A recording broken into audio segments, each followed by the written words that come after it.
excited. I've waited for this for a long time.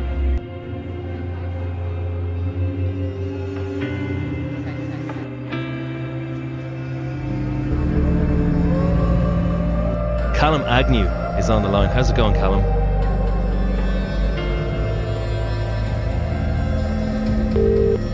Hello?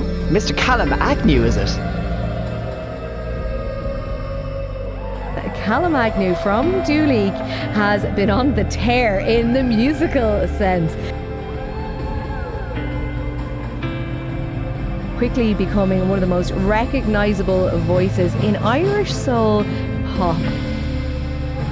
Calum, our very own, thank you for coming in. Thank you so much for having me. Sat here with us today is Calum Agnew, here to talk to us about his journey to the place he is now. This is not the story of his finished dream, but a snapshot of the journey still in motion. Blowing up in 2020 in a time when the world went quiet, Calum's music made a sound that made it all the way up to #1 on the iTunes. Performing on stage at TG Lurgan to the headlined sold-out show at the Grand Social on the 27th of February. Calum, you have hit the ground running and are on the rise in the big year of 2026.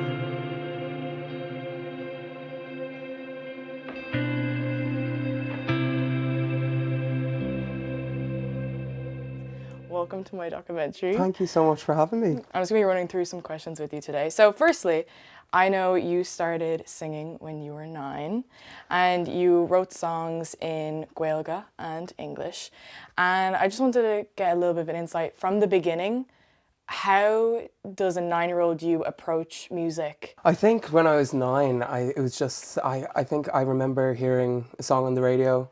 It's probably like Katy Perry or something. And I said, I just want to do that. At the root of it all, I just loved melodies and I just wanted to put my own spin on things. Even from like 9 years old to where I am now, I will always write my melody first. It's just something that, it just like that just comes first to me.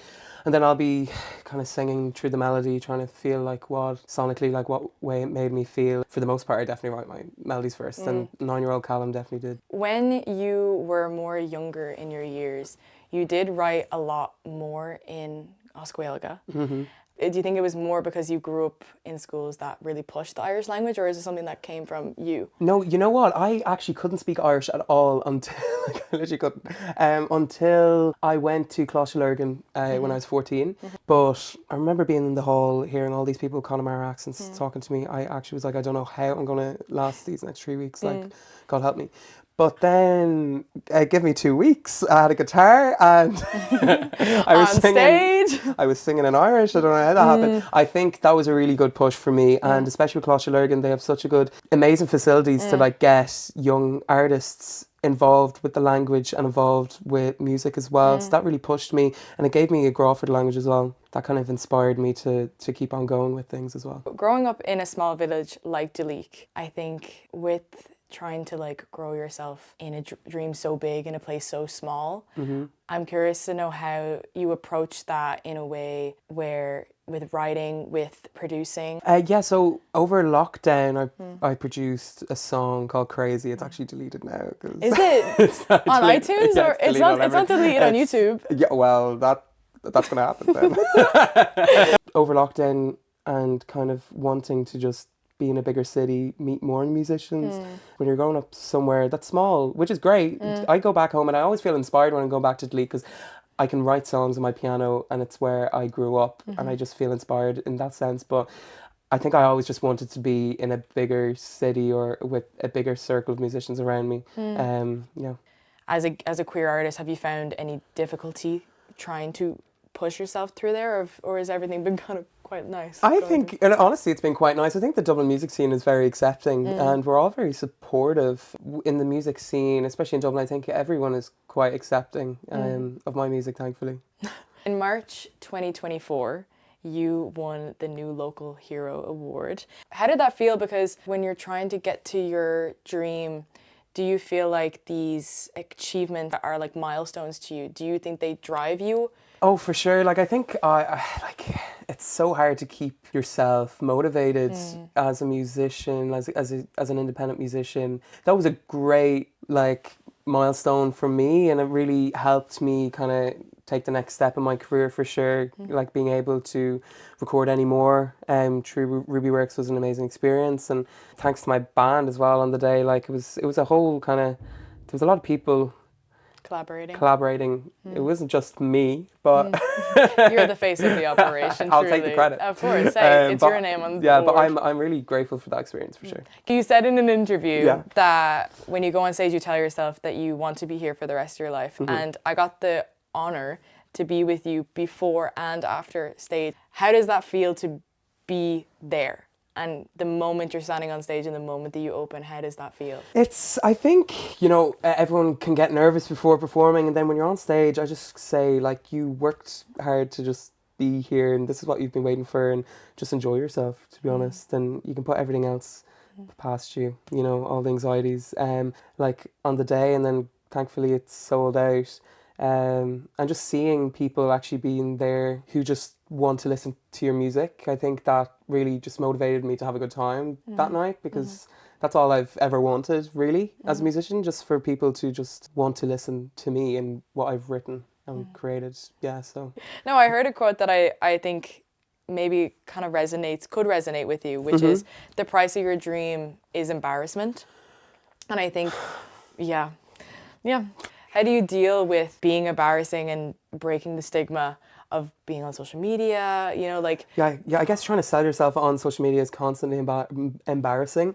Like, having to do a TikTok, trying to get views, but I guess, like, that's just the way things are. One thing that impressed me when I got into this documentary was that you have a 7-person band, which, as an artist, is very rare and very strange, especially because they perform with you on stage. So I met my original, like, band. We were all in BIM together, obviously, and I performed one of my songs, Never, in class, in a songwriting class. My saxophone player happened to be in the same band, same class, so he was like, "Do you want sax on this?" I was like, "Absolutely." So everyone in the band, there's Robert Phillips on piano and Glenn Feely on bass, Evan Jerry on sax, Devlin Tuitt on drums, and Lily May is backing vocals, and Patrick Griffin is guitar, and then there's Calum Agnew. I don't know if you know him, Calum Agnew. Yeah, The trumpet player. The trumpet player. But yes, that's my Yes. band, and they're so amazing. I love them. Something that I always think about when it comes to concerts and like performing live, do you ever think about how your music will sound live? Oh, 100%. I think I write songs now thinking about what it's going to sound like with a full band. When you're setting up a set list as well, specifically what artists that I love, I'm always so curious about like opening songs and songs that close, because like closing are more like this bittersweet feeling that you're leaving the audience with. Yeah. Like, how do you create that with your music? Just for instance, like I wrote Dr. Jones as a closing song. You like did? I wanted Oh, that. okay. So I wrote that with that in my mind. I needed a closing song. But I think for everything else, when I'm thinking about doing a set, I just want it to flow really well. When you're creating a set list for like an hour-long show, like you really have to think about what really flows best. It's kind of like telling a story Telling a story. That's the through feeling-wise. perfect way to describe it. I want to like Yeah. create a show Yeah. instead of just singing songs. You know, I want it to make sense. Make people feel things. Oh yeah, I watched a lot of clips of you and your band. Like I watched the Nuts Corner live session that you did, which was yeah? oh yeah, because I wanted to be able to, after the performance, I wanted to go back and watch the band in more of a quieter setting that I could see you play and I could hear you sing. The Nuts Corner get very much Tiny Desk vibes, and I feel like people love that with music because it just simplifies it down to Yeah, a quieter I love state. playing stripped back sets. You know, I love playing with the band, obviously, and I'm really confident playing with the band. It's really just nice to do something stripped back, I think. And I think maybe sometimes the lyrics and the melodies come out a bit stronger in different settings like that. So I had the privilege of being with you on set for your Bad Boy music video where you worked with Daniel Breen, who directed and did cinematography. So I'm Calum Agnew, and we're on set today for the music video for Bad Boy. And one thing that Daniel mentioned when we were on set is you are very driven in a vision when it comes to your music videos. Where do you find this like drive and vision when it comes to your music videos? I've been always like very visually driven and aesthetically on how a project should look like, and I really like doing that. It's hard to get that vision out there when you don't have a support of people around you, so like having Daniel and Rebecca like on that project like made it so much easier to obviously bring that vision to life, you know. To kind of round out the interview and something that I think manifestation is like a huge thing. Is there something that you would like to like say and manifest that if you reach that point, you've hit the top, you've hit your dream? Just like being able to make a living off performing, I guess, you know, and just keep going up from there. I think that's like any artist's dream, make a living off music, and hopefully, you know, I guess it's just like the long haul. The long haul, I was about to say the long drive. It just takes some time for everyone. And yeah, I think I would just feel like it's successful in myself if I just was making music every day. What about like a Grammy? Oh, yeah, well, yes. Well, yes. Well, yeah, that's an accomplishment, no? Well, yeah, hopefully someday. From a new local hero to a Grammy? Yeah, I mean, when are we going to make it happen? A Grammy, I'll say it. Yeah, why not? A Grammy for sure. That's like every musician's like of top course, thing. but put it out there. If I won a Grammy, I would comfortably say like I'm retiring. Fuck That would be like Yeah. peak. Yeah. Of 100%. course. Oh, you're getting me excited now. It's like when I play the lotto and I think I'm going to win. And I wanted to say it's been an honor to work with you.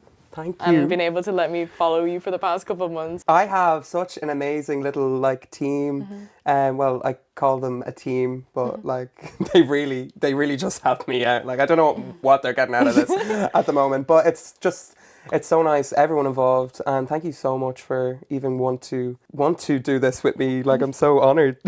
No, this has been amazing. Thank you so much. Thank you so much.